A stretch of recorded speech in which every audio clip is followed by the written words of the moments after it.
Greetings and welcome to another edition of the Friday 13th YouTube channel. Thank you for listening in. Today you're going to be listening to an audio interview which was conducted by Bob Catley from the band Magnum. This was conducted on the 20th of January 2022.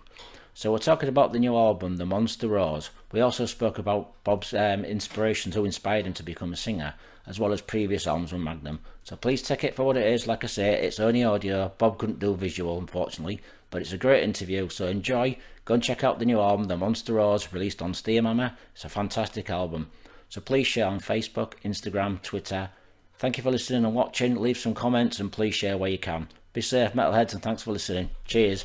Hello, is that Jason? It is this Bob? That's Bob here, yeah. How are you doing, my friend? All right. Good. Yeah, no problems. Are you all right, are you? Yeah, I'm fine, thank you. Happy New Year. Good, yeah, I'm fine. Yeah, I'm in good spirits and, yeah, talking to people about the new record. So, yeah, I'm all yours for about the next 20 minutes, if that's okay. Yeah, that's fine. I'd just like to thank you for doing this interview, Bob. This is the actual first interview I've actually done with you.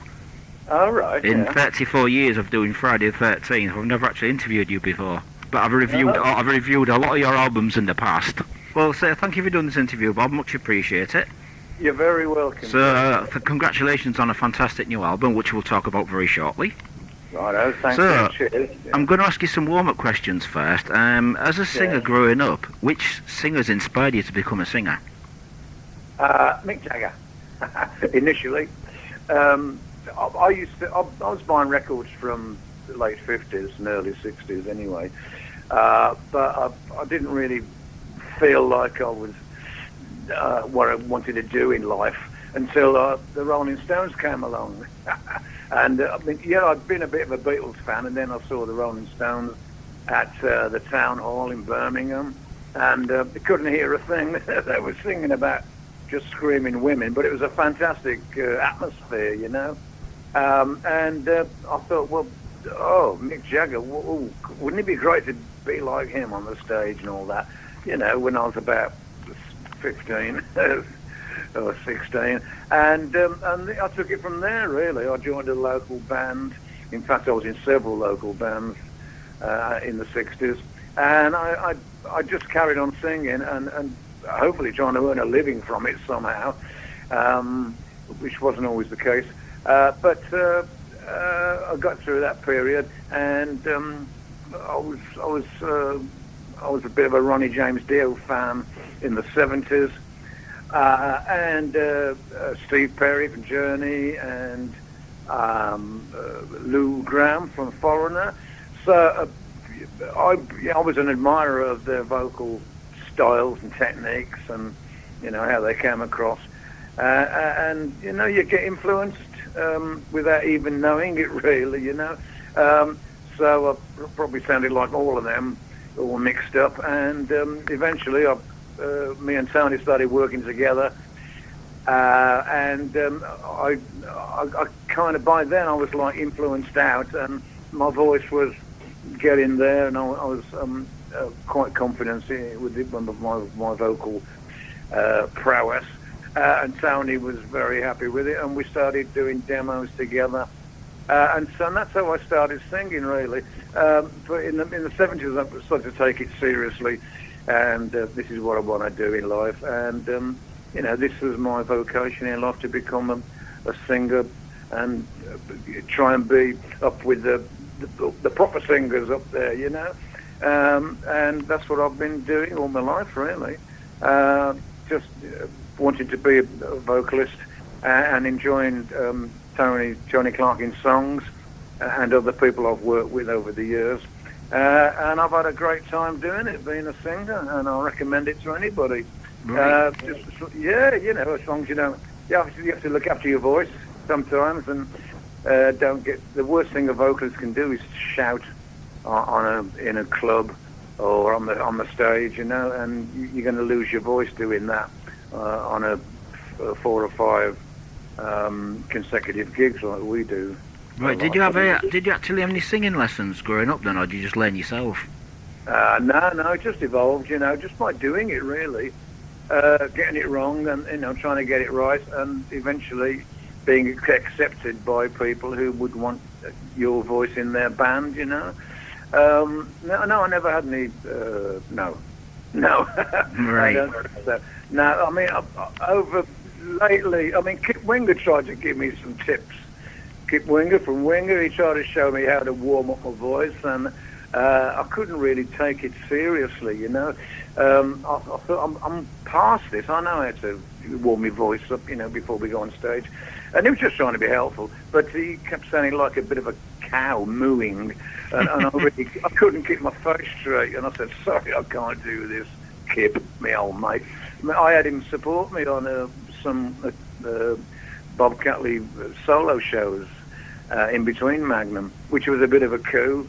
My manager ran him in and got him on board for my tour, and she thought he was joking when he said, "Kip Winger here. I'm interested in Bob Catley's solo tour." She didn't. She thought it was somebody winding her up, but he did it, and it was great, and the fans loved him. But yeah, so no, I've never had any vocal lessons. Right. Is there anybody in your family then musically trained, or is it just yourself? Not really. No.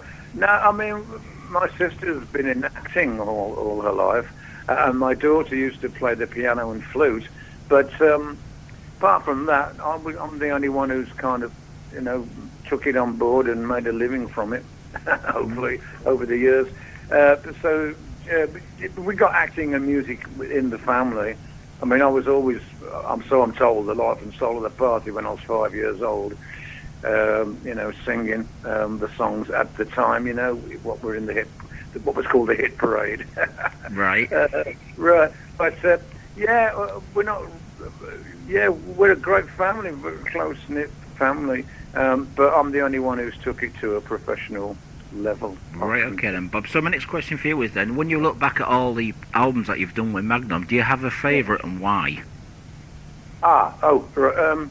Well, the latest album is always going to be your favourite because you've been living with it for the last year and a half or 2 years. So that's going to be your favourite. When that comes out, you go, "Oh, thank you. Yeah, I love that album." But thinking about older albums, On a Storyteller's Night will always be one of my favourite albums. I agree with you on that one, Bob, because it's my favourite. Oh, cheers. Yeah, a lot of people say that. We've all got different preferences and favourites, but Storyteller's Night, because of the songs, obviously, the songs that are still with us and we still do on stage, quite a few of them, like How Far Jerusalem and L'amour dans le sang and All England's Eyes and Two Hearts, Just Like an Arrow. I mean, they're all there. Fantastic stuff. And Rodney Matthews' artwork, of course, which completed the whole package. But then, like lately, the last album was great. Serpent Rings, I thought that was a fantastic album, which was a real pity we weren't able to tour it because of you know who. Yeah. And so don't mention the pandemic. And so but I'd say apart from the new stuff that we're doing now, we seem to be on a roll now, creating great music as far as I'm aware. Excuse me. But Storyteller's Night would be the exception to that one. Okay. Have you ever thought of doing like a Storyteller's Night Part 2 with it being such a successful album? No. I mean, no, Tony he wouldn't want to do that. I mean, from his point of view, we've done Storyteller's Night, you know, and let that stay where it is and be well remembered as a great album. No, we wouldn't. I think the record label once came up with a daft idea about doing On a Storyteller's Day. Really? But yeah, as a follow-up to it. But I think, we just had a bit of a laugh about that. Yeah, okay. No, it don't work like that. I mean, Tony, like millions of other songwriters, can't do that. You can't just go, "Oh, right, I'm going to write Wings of Heaven 2, you know. You've done that one, you've been there, got the T-shirt, and it's brilliant where it is, and leave it, you know. And Tony likes to move on and create new music, and I think the fans like that as well. We got enough old records to look over our shoulders at and be proud of, but we need to move on and any songwriter would say the same, I think. Right. Have you ever thought of doing any like box sets and remastering some of your old albums? I mean, Vigilante had a really low production, like volume in sound, in that people say that needs really higher up in volume because it was so quiet. Yeah, I think older albums tend to be a bit quieter than late more modern albums because of the I don't know, technology and the cuts too quiet. So we learnt from that one. But we've done reissues of 20 years of Wings of Heaven and 20 years of Storyteller's Night and stuff. But I don't think we don't have any plans for a box set or remixing old stuff. I mean, the label may have ideas for future box sets, but me and Tony don't have any plans on that at the moment. It's up to the label. I mean, they come up with all these crazy ideas. I mean, we've got a box set out at the moment, but it's like goodies. It's the new album plus what's it called? Can't think of what it's called. A bonus CD. Bonus disc, yeah. Yeah, I couldn't think what it was called. The hell, bonus CD. But that's as much as a box set that we've got out at the moment. That's 1,000 limited edition. I think they're all sold out already. That's brilliant. Yeah, there are no plans for box sets, but only from the record label. And I'm sure they will talk us into that. One of those in the future, but at the moment we don't have a plan. So how long have you been with Steamhammer now? Because you've done albums with them in the past, haven't you? And then you've gone with other labels and then gone back to them. With Steamhammer? Yeah. We started out with an album called Breath of Life back in 2001, SPV Steamhammer. Yeah, we've been with them ever since. We've done, I think, 11 albums with them now. Wow. Yeah, I mean, we were with different labels before, SPV, before we had a hiatus, I think you call it. We broke up in 1995, unfortunately, but that's another story. And before, up to there, we had, between Polydor and SPV, we had a couple of labels. But we've been at SPV ever since we got back together, 2001. Yeah, it's good relationship then you've got with SPV, isn't it? Yes, thank you. They're terrific label, and Ollie Hahn, who's our main man at the label, he's great, and he's a bit of a Magnum fan, I think, if he's honest. I've met Ollie a couple of times because I was touring with Raven. I was doing the merch for the merchandise tour, and we went down to the office and had something to eat with Ollie. Nice studio, nice office. Yeah. Oh, it was great. But he's very supportive, and we couldn't do without him. I mean, they're an independent label, but they come across as a major with the enthusiasm they have and the financial support they give us. I mean, it's great, you know. I mean, I thought Polydor were great, but SPV are really supportive, and long may our relationship last. Yeah. Right. So the lineup you've got now, you've got like Rick Benton on keyboards. What band was Rick in before he joined Magnum? Oh, cool. I'm not sure. Several bands, I reckon. He was in an ABBA tribute band once. Really? Yeah. But you'd have to ask him. I'm not sure what other bands he was in. I'm not quite up on his history. And you've got an old buddy, an old friend of mine on drums, Lee Morrison, who was in Martial Law and Paradise Lost, as most people know. Lee Morris, yeah. Great. Yeah, I've known Lee a long time over the years. When I was doing my solo stuff up in Wigan, we used to have some heady nights at Maxime's, at the club in Wigan. Oh yeah, them were the days. Oh yeah, it was yeah, I remember all that with fondness. And we have him in the band now, and he's great drummer. He's really perfect for Tony's music and arrangements.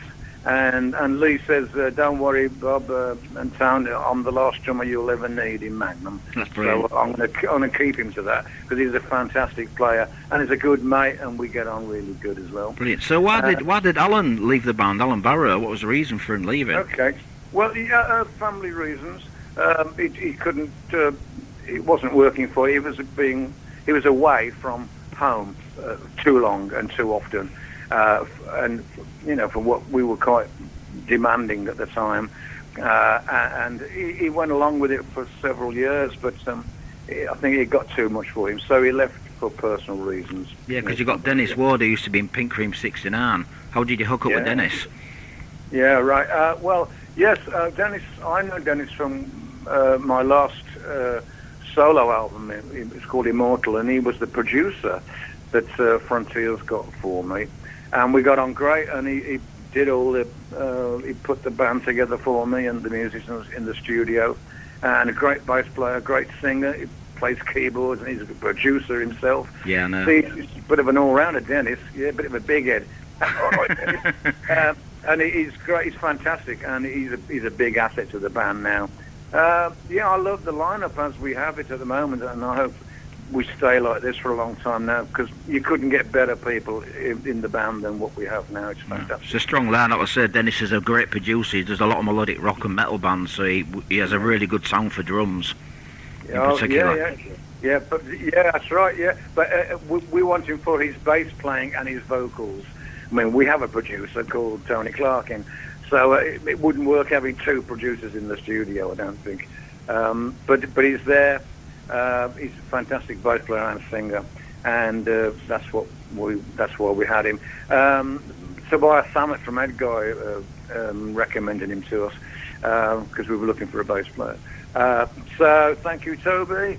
And Dennis is great, and he's making the lineup perfect now. It was almost there, but now we have the perfect lineup, and long may it last. Okay. Yeah, just before we talk about the new album then, Bob, let's just talk about Aventasia. How did you hook up with Tobias from Edgar for that tour? Because you've been involved with that project for many years, haven't you? I have, yes. Yeah, he's been a friend of mine for a long time now.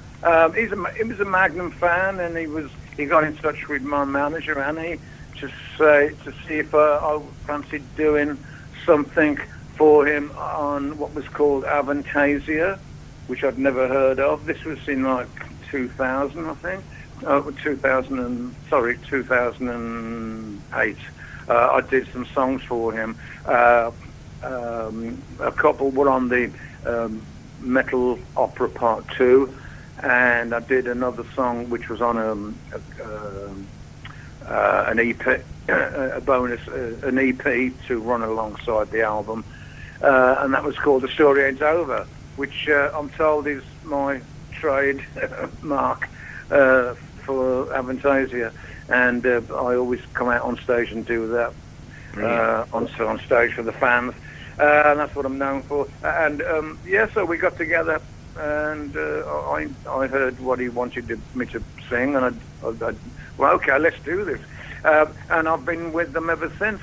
And I tour with Aventasia when I can, when Magnum permitting. So I always have to put Magnum first, of course. But I've done several world tours with Aventasia and Tobias Sammet now. We get on great. Great Aventasians, they're all crazy mother doodahs, and they're all mad. We have a great time, and it's 6 band singers all getting together with another band, the musicians, and we have backing singers, and all sorts of things coming out the ceiling, and big production. It's fantastic, and I've got some festivals coming up in the summer this year with Aventasia that have been rescheduled because of the pandemic.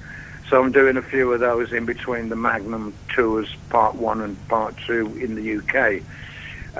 And that's what I've got coming up. So I've got quite a busy year. And looking forward to working with Toby and the Aventasians again.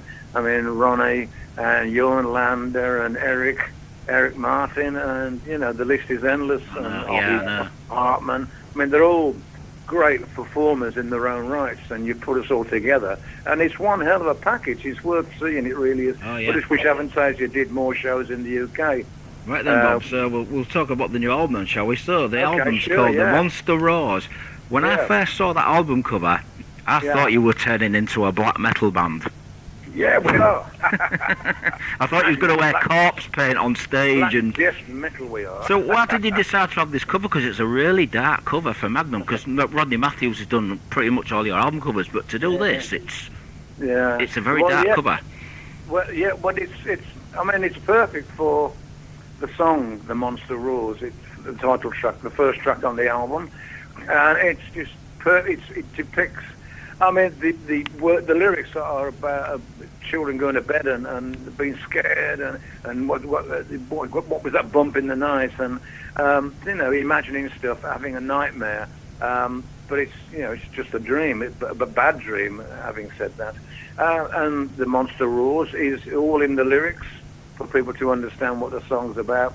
And Tony spoke to Rodney about it, and he said he wanted to have a human face, a human figure in the artwork that he would hopefully do for us.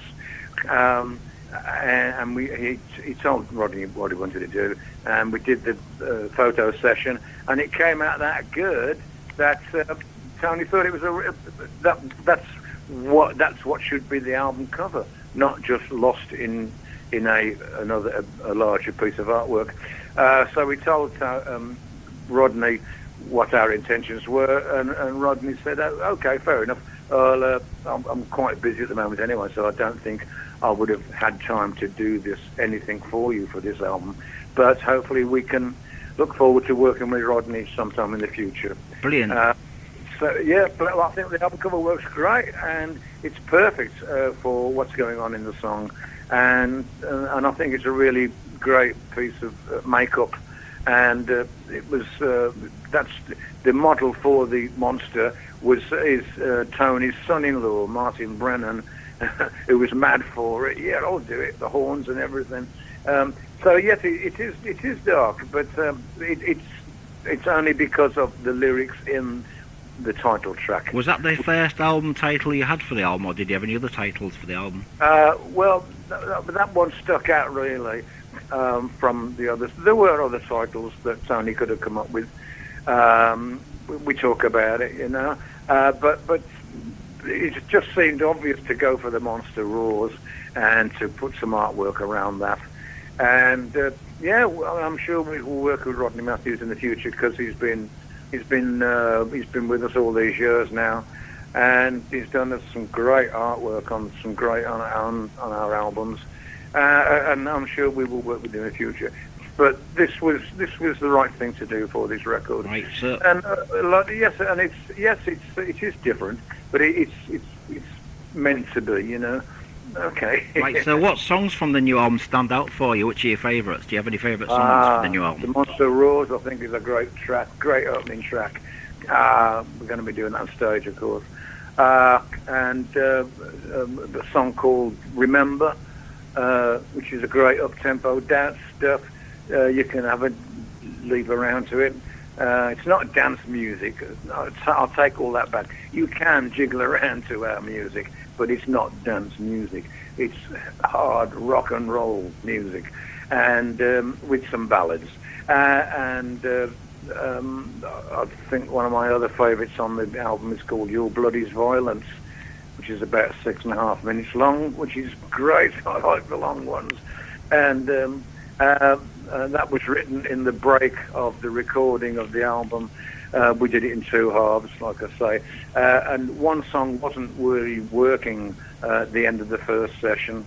Tony went away and came back a couple of months later with a new song to replace it, called Your Blood Is Violence. And it's brilliant. It's great lyrically. It's great musically. It's got an almighty doubling up time change, up tempo, from half time to full time, and it's got all the Magnum traits there that you would expect and have heard over the years. And I also like Can't Buy Yourself a Heaven, which is the last track. I think that's really catchy, and I think it's a perfect ending for the album. And I think it's a very strong album, and the songs are great. Right. So how long did it take to record the song? Because you've done it through lockdown. Yeah, we formed a bubble in the studio. Yes, the tour was had to be rescheduled again, so we couldn't. The first time, the first rescheduling of the tour, when that had to happen, March 2000, and like we was a loose end, but Tony got most of the songs written, and so a few weeks later we went into the studio and started looking at the material and putting some vocals down and getting everything ready for everybody else to hear and learn the parts. And we did that in 2 halves during the pandemic. There weren't any songs written about the pandemic. It was already coming to the end of the songwriting. But we just got on with it, and we were glad to be doing it, you know. It was something to do creatively for our future, and we had to do the album sometime, so why not now? And that's what we did for half of 20 and the second half of 2021. So that's what happened there. So did you get together in the studio, or did you do it in separate studios? Like Dennis was he in Germany and you guys in Birmingham? That's right. Yeah, we was in Wolverhampton in our studio, and Dennis was in his own place at home in Germany. He lives in Karlsruhe in Germany, and he did his parts over there. We couldn't get him over to the studio at the time. We needed him, so excuse me. And he did all his bass parts in his studio and his vocal. All the backing vocals, because we do 3-part harmonies on a lot of the songs, and his voice is just like mine. Our voices fit together great, which is why we wanted him, of course. So he did all his from home in Germany. So are you going to be doing a promotional video then for this album? Have you done one? We've done 2. The record label, no, not as such. No, we've had 2 lyric videos.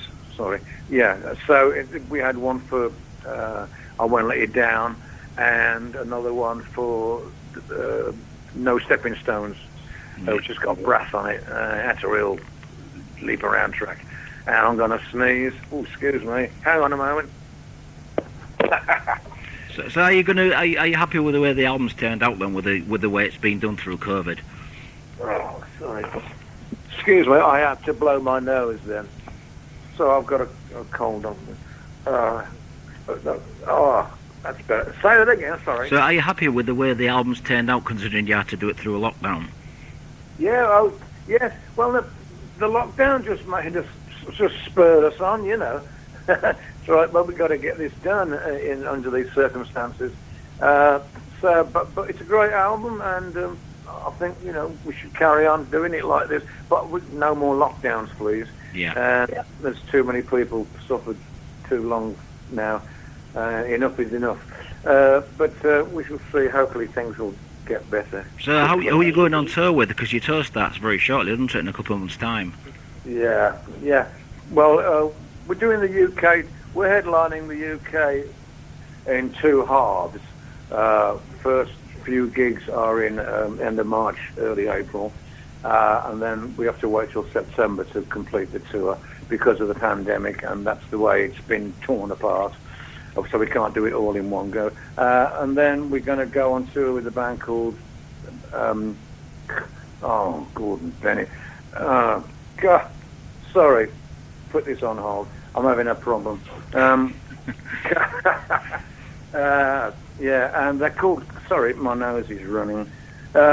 What a time to do an interview. Bennett. Gotthard, they're a Swiss band. Oh yeah, I know those guys. Yeah. And we played with them many years ago, in the 80s, I think it was. And they're great. So we're opening up for them with special guests for Gotthard in all the way around Germany. And it's a package tour, you know. We put it together with them. So we're playing bigger venues than we can do on our own, and the same for them. So it seemed sensible to go out together, so we help each other, you know. So Gotthard going to be playing the UK shows on the first half of the tour then? Say again, sorry. Gotthard going to be doing the first half of the tour, the UK shows? No, Gotthard are doing Germany with us.